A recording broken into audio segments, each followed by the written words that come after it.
Never let somebody tell you you can't do something. Not even me. Alright? Alright. You got a dream, you gotta protect it. People can't do something themselves, they wanna tell you you can't do it.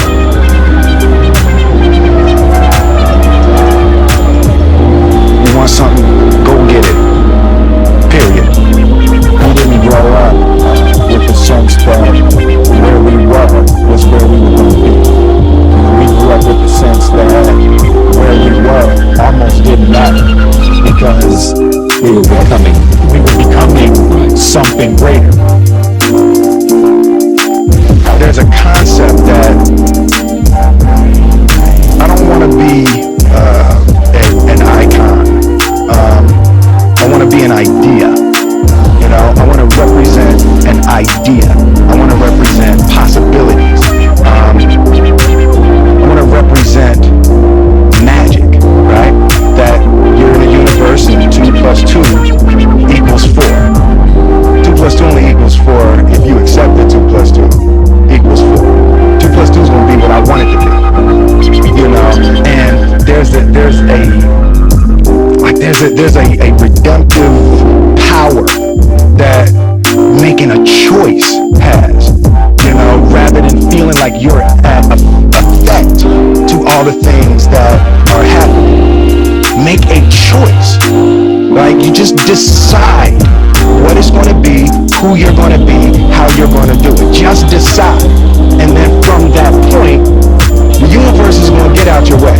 It's like it's water. It wants to move and go around stuff, you know. So for me, I want to represent possibilities. I want to represent the idea that you really can make what you want. One of my favorite books is The Alchemist, Paulo Coelho, and I just believe that. I believe that I can create whatever I want to create. If I can put my head on it right, study it, learn the patterns, and you know, it's hard to put into words. It's real metaphysical, esoteric concept, but I feel very strongly that we are who we choose to be. Difference between depression and joy, right? And I think it's purpose, right?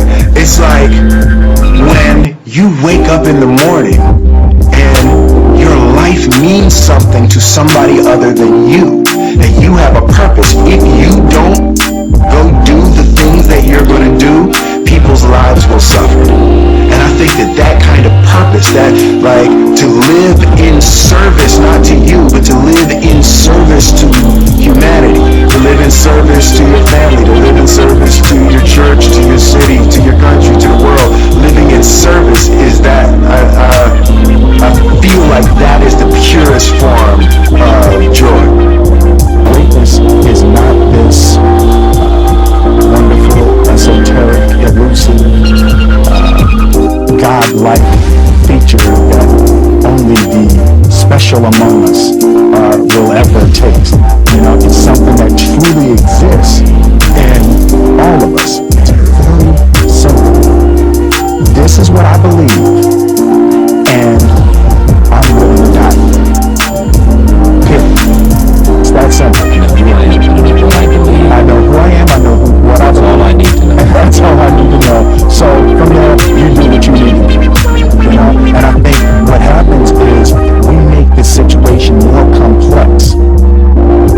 The road to success is through commitment and through the strength to drive through that commitment when it gets hard. And it is going to get hard, and you're going to want to quit sometimes, but it'll be colored by who you are and more who you want to be.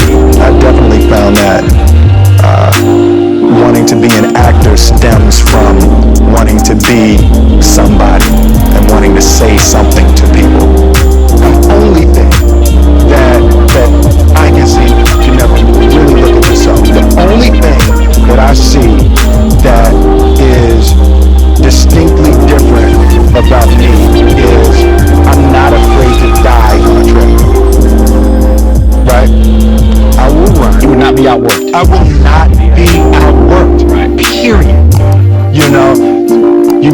have more talent than me, you might be smarter than me, you might be sexier than me, you might do all of those things. You got it on me in 9 categories.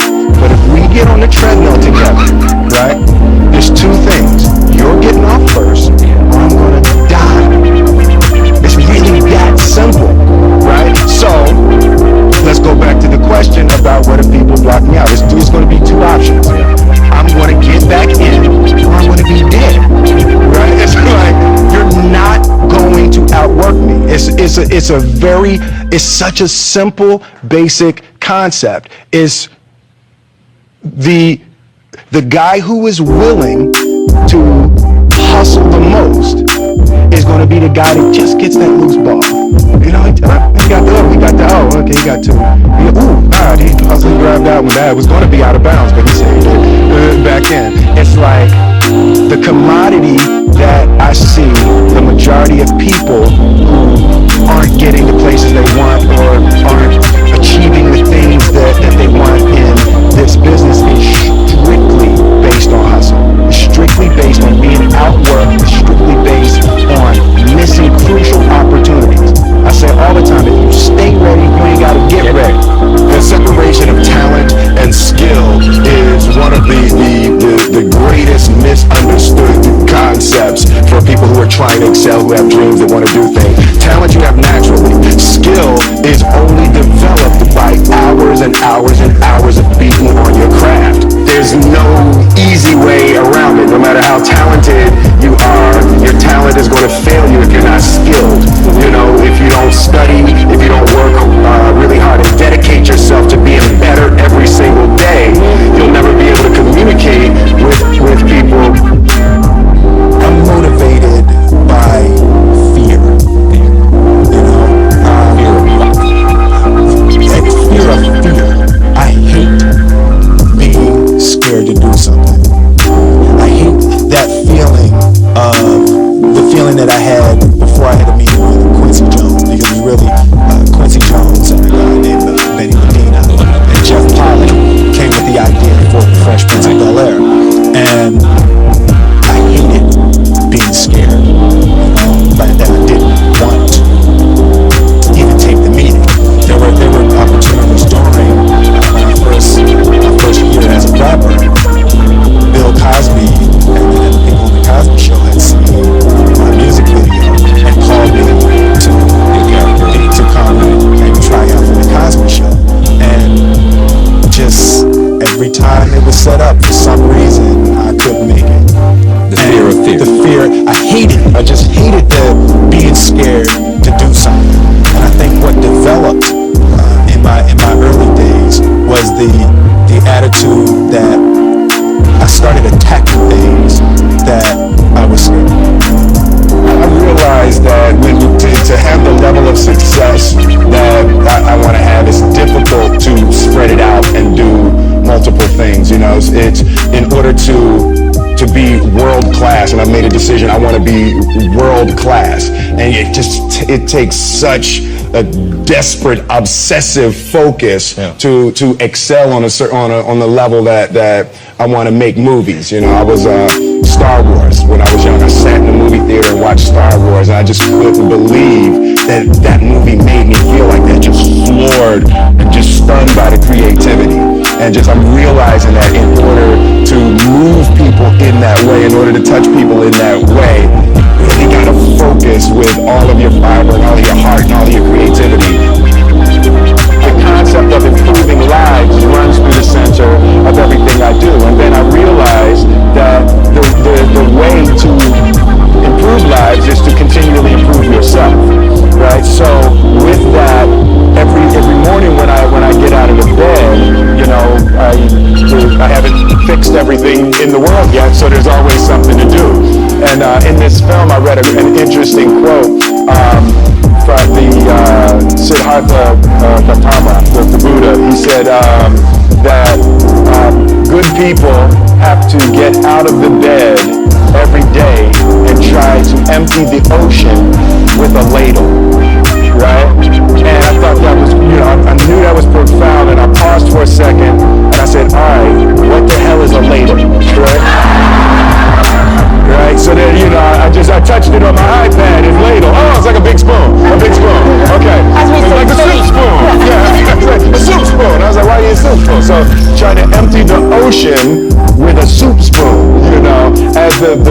reality of how you wake up every day to try to do good in the world. So for me, I'm really driven by continually trying to elevate my mind and elevate my spirit and care for my body, and to be able to love as many people as effectively as possible with this mystery of life that I've been given. You have to be able to be vulnerable in front of anybody. You know, you have to be comfortable looking silly. You have to be comfortable making mistakes. And you have to break the thing inside of you that doesn't want people to see, right? Because as soon as you allow people to see, all of a sudden you get access to things that you didn't realize you had access to, right? For example, like a thing I used to do is when I was probably 18 or 19 years old, I got in touch with those blocks. The camera hates emotional blocks. Like you put a camera in somebody's face and they're uncomfortable about delivering emotion. It looks fake and you feel it. You immediately know it's not real, right? Especially look at the size of this screen. And in a shot, that whole screen could be just your eyes, right? So it's like you can't hide discomfort and uncertainty. So you have to be able to get comfortable, you know, just being anything that you have to be for the role. You have to be comfortable being it. I gotten probably 2 weeks into my preparation for the film, and my father was diagnosed with cancer. So we just started talking about love, time, and death. And it was some of the most open and powerful conversations that we ever had. And they gave him 6 weeks, and he lived for 4 months. So about 3 months into the 6 weeks, I go to see him one day and he said, "Man, this is embarrassing." And I said, "What, Dad?" He said, "Man, you tell everybody you won't be dead in 6 weeks. 3 months later, you still hanging around." Laughing is the elixir, and that was another thing that my father taught me. He was joking all the way up to the end, like laughing. You have to be able to laugh at everything. And for me, the beautiful part is that's my natural color on the spectrum. I naturally go to comedy, and when I'm looking at something, I'm always trying to find why that's funny. And it's been really, really helpful in this experience, and even just this point in my life. Keep remember to laugh, and spend time with people that make you laugh. That is hugely important. As a child, my parents always told me you can be whatever you want to be. You can do whatever you want to do. And that office, that position, the highest office on the face of the earth, it was something I heard my parents saying it, but I didn't totally believe it. Yet I went out in the world and I carried myself and I held my head high and I stood there and I looked people in their eyes and I talked to people as if I was deserving of everything that this planet has to offer.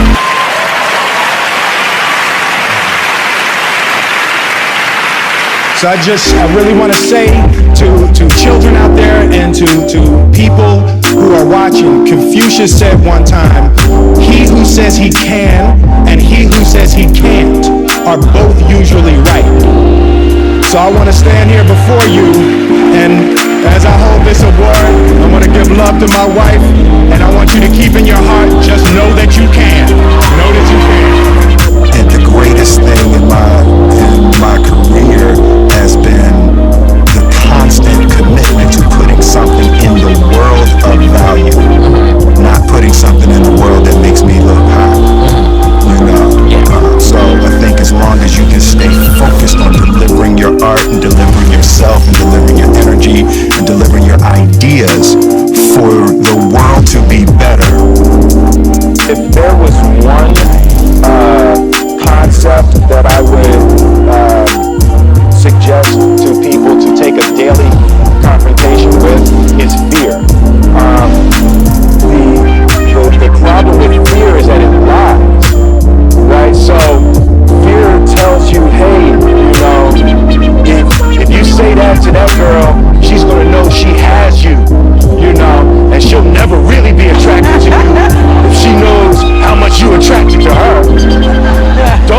that? No. How we get her is when she walks by, ignore her.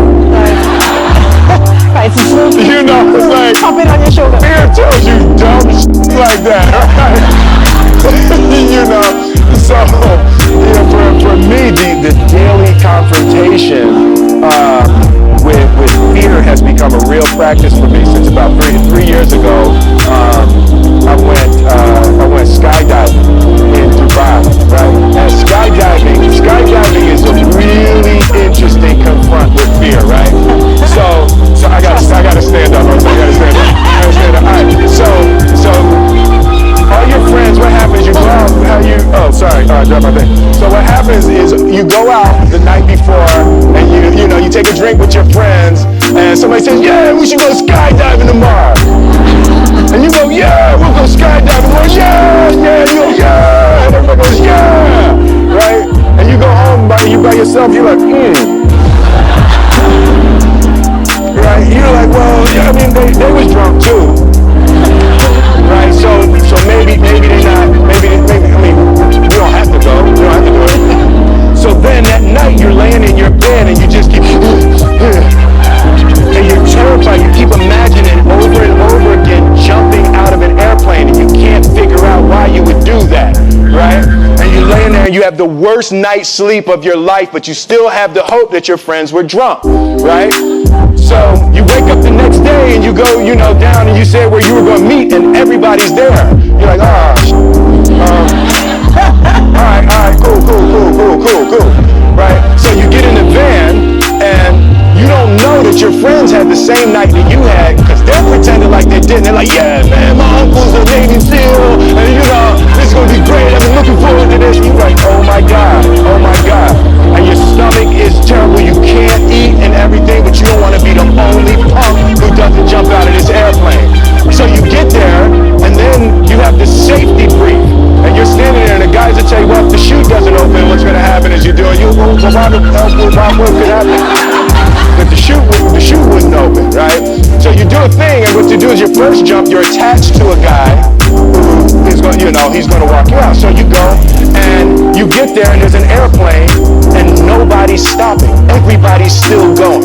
So you get onto the airplane, and you're sitting there, and it's extra because you're sitting on some dude's lap, some stranger. You're sitting on his lap, and it's like, you're trying to make small talk. Yeah, man.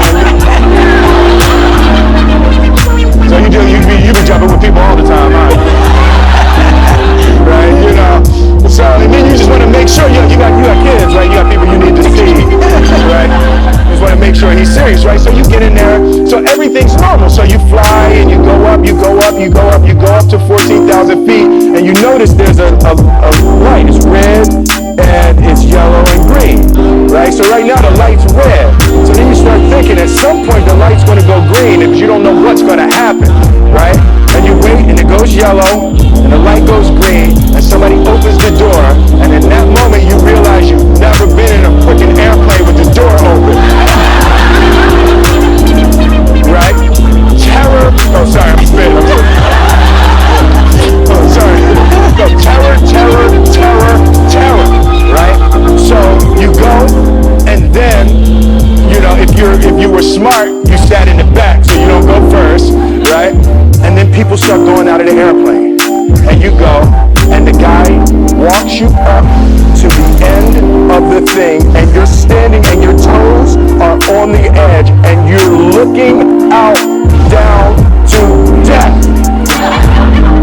And they say, on three. And they say, 1, 2.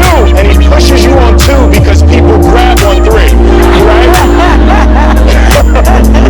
Right? And you go, and you fall out of the airplane.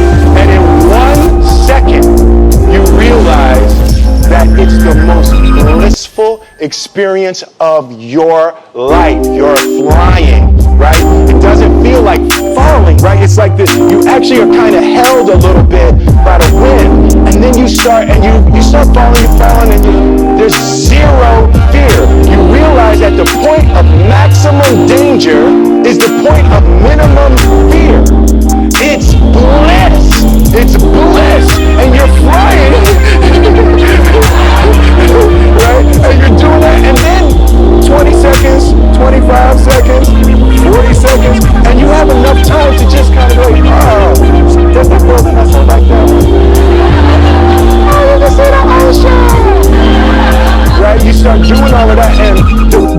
lesson for me was, why were you scared in your bed the night before? What do you need that fear for? Just don't go. Why are you scared in your bed 16 hours before you jump? Why are you scared in the car? Why could you not enjoy breakfast? What did you need that? The fear is fear of what? You're nowhere even near the airplane. Everything's up to the stepping out. There's actually no reason to be scared. It only just ruins your day. You don't have to jump. And then in that moment, all of a sudden, where you should be terrified is the most blissful experience of your life. And God placed the best things in life on the other side of terror. On the other side of your maximum fear are all of the best things in life. Show up at work with the right attitude and with the positive energy. And I actually had a t-shirt made that says positive energy is a part of your job description, right? So the idea that I want to show up with the right energy, I want to show up, we're all here, even now we're all here, we're trying to feed our families, we're trying to have a good time, we're trying, this is an important part of our lives. Our time is all that we have. So to me, it's hugely important to deliver positive energy in a way because it's fun. So if I come with positive energy, then someone else is going to pick up on the positive energy and you're going to take it home to your families. And so for me, it's just hugely important to approach everything and everybody at every turn with the most positive, loving kindness that I can generate. I've always been really product oriented. It's like I want to win. When I do something, I want to win. I want it to be number one, and I want to smash it. And I had a period of, I have a daughter now. I have a 15-year-old daughter, and she got me and shifted my focus from product to people. It took a couple of years, but as soon as I got knocked off of product and started shifting to people, the whole world opened up for me again. And acting opened up in a whole new way, to not go into day one of a movie trying to figure out what everybody has to do so we win, versus opening up and every person's a new, it's a whole new world. Meaning the characters you play or the people you work with? Both. Absolutely. Generally when I went into a product, when I went into a meeting with a director, my focus was, can this guy win? Can this girl win? And that it was a pathology that got broken for me a couple of years ago, and then releasing that and just wanting to connect with people and wanting to grow and wanting to get new ideas and have new experiences that don't have to have an outcome. It just opened up a whole new world for me. I fell in love, and then I couldn't imagine what else I could do in acting that could add so much to my life other than acting. It's so wonderfully weird. I was excited about taking a shot. The fact that it was so strange, as an artist, it was fun to get out on that limb and hoping it doesn't break under your feet.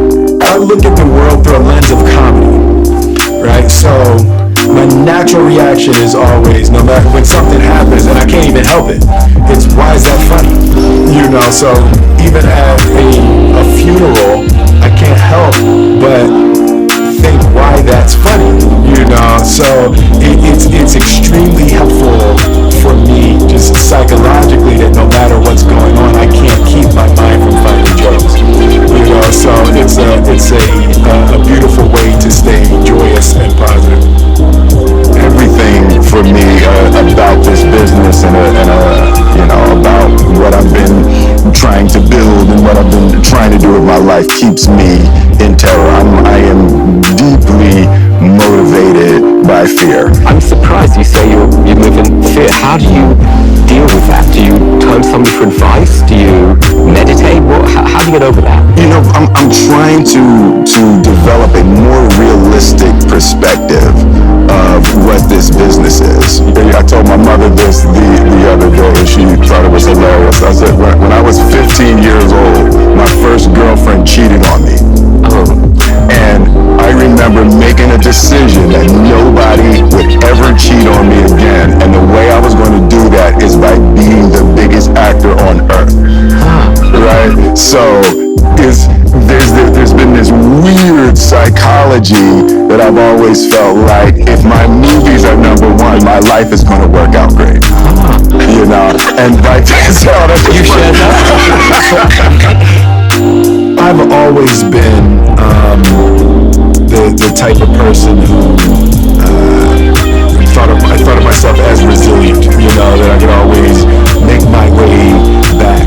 Being stuck in the past it makes it extremely difficult to find your way out. And future thinking for me has always been the way to get over difficult times, to be able to look over the darkness to a potential time of light. Very rarely do I look backwards. I'm always looking forward. So both your kids are in showbiz too. Is that worrying for you? No, it's, to me, showbiz is not separated from the rules of the universe, right? So whether you're in show business or you're selling cars or you're farming, you're not separate from the laws of the universe, and all of the rules are the same everywhere. So for my children, the most important thing is that they be encouraged to fully and thoroughly be themselves, no matter what. And when you have yourself and you're thorough and confident in who you are, you can survive anywhere. So for me, it's really experimental. What I learned when Independence Day came out. So I've been doing the Fresh Prince, and that Friday before Independence Day came out, everybody, Will. That Monday was the first time that anybody ever called me Mr. Smith, right? So there's something about that big screen, that massive blockbuster that does something inside of people emotionally. So I'm curious as to see, because Netflix is doing all of the other stuff. Absolutely. It's exactly the same production process, the promotion, everything is exactly the same you would do for a gigantic blockbuster.